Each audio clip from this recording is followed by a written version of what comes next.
Hey guys, இந்த வீடியோவில் என்ன பார்க்க போகிறோன்னா, நேற்று நைட்டு நம்ம பண்ண டின்னர்ஸ் தான் பார்க்க போகிறோம்.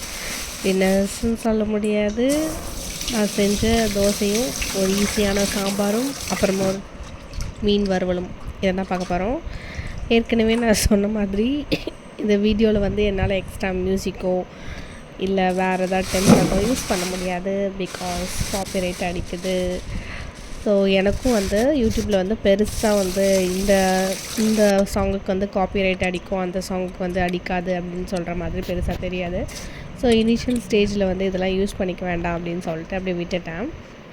ஸோ ஃபஸ்ட்டு எறாவை க்ளீன் பண்ணிவிட்டு அதுக்கப்புறமேட்டு ஃபிஷ்ஷையும் க்ளீன் பண்ணிவிட்டு கொஞ்சமாக மஞ்சத்தூள் போட்டு ஒரு டைம் க்ளீன் பண்ணிவிட்டு அதுக்கப்புறம் மேக்ஸிமம் எங்கள் வீட்டில் யாருமே ஃபிஷ்ஷை லைக் குழம்புல போட்டால் சாப்பிடவே மாட்டாங்க.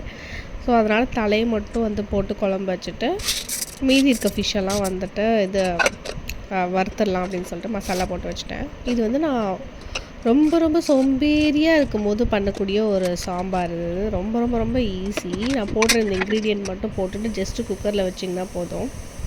அதுக்கப்புறம் நான் சொல்கிற இந்த தாளிப்பு மட்டும் போட்டுக்கோங்க.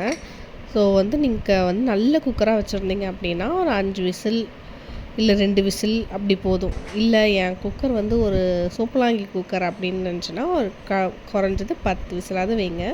அதாவது நல்லா குக்காகி வரும். அதுக்கப்புறம் அதை நல்லா மசிச்சுட்டு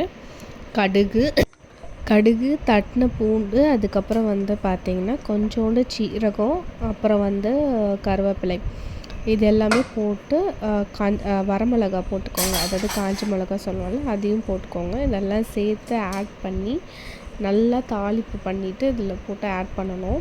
ஸோ ஆட் பண்ணுறதுக்கு முன்னாடி என்ன பண்ணணும் அப்படின்னா, உங்கள் சாம்பார் நல்லா கொதிக்கிற ஸ்டேஜில் இருக்கணும். இப்போ நான் பாருங்களேன், வீடியோவில் நல்லா கொதிக்கிற ஸ்டேஜில் இருக்கு இல்லையா?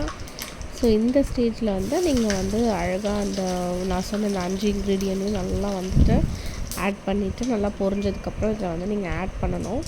உப்பு உங்களுக்கு தேவையான அளவு கரெக்டாக ஒரு ஸ்பூன் போட்டிங்கன்னா it will more then enough. ஒருவேளை நீங்கள் தோசையிலையோ இட்லிலையோ உப்பு போடலை அப்படின்னா நீங்கள் 2 ஸ்பூன் கூட உப்பு போட்டுக்கலாம். நான் பண்ணியிருக்கிறது 3 பேருக்கான அளவு தான் பண்ணியிருக்கேன். தாளித்து கொட்டும் போதே உங்களுக்கு செம்மையான வாசனை வரும். ரொம்ப ரொம்ப ரொம்ப ஈஸி சாம்பார் இது. இதுக்கு சோம்பேறி சாம்பார்னு நான் பேரே வச்சிட்டேன். பிகாஸ் உங்களுக்கு பெருசாக இன்க்ரீடியன்ட்ஸ் எதுவுமே கிடையாது. வெங்காயம், தக்காளி, பருப்பு, மஞ்சள் பொடி, தண்ணி, அதுக்கப்புறம் உங்களுக்கு தேவைப்பட்டால் பெருங்காயம் போட்டுட்டு 10 விசில் வைக்க போகிறீங்க. அவ்வளோதான், அது ரெடி ஆகிடும். அதுக்கப்புறம் அதுக்கு லைக் தோசை ஊற்றிட்டு தோசைலாம் ஊற்றி முடிச்சதுக்கு அப்புறமேட்டு ஊற வச்சு இந்த ஃபிஷ்ஷை நைட்டே ஒரு 4-5 ஃபிஷ்ஷை வறுத்து வச்சு சாப்பிட்டு நைட்டோட டின்னரை சூப்பராக முடிச்சாச்சு.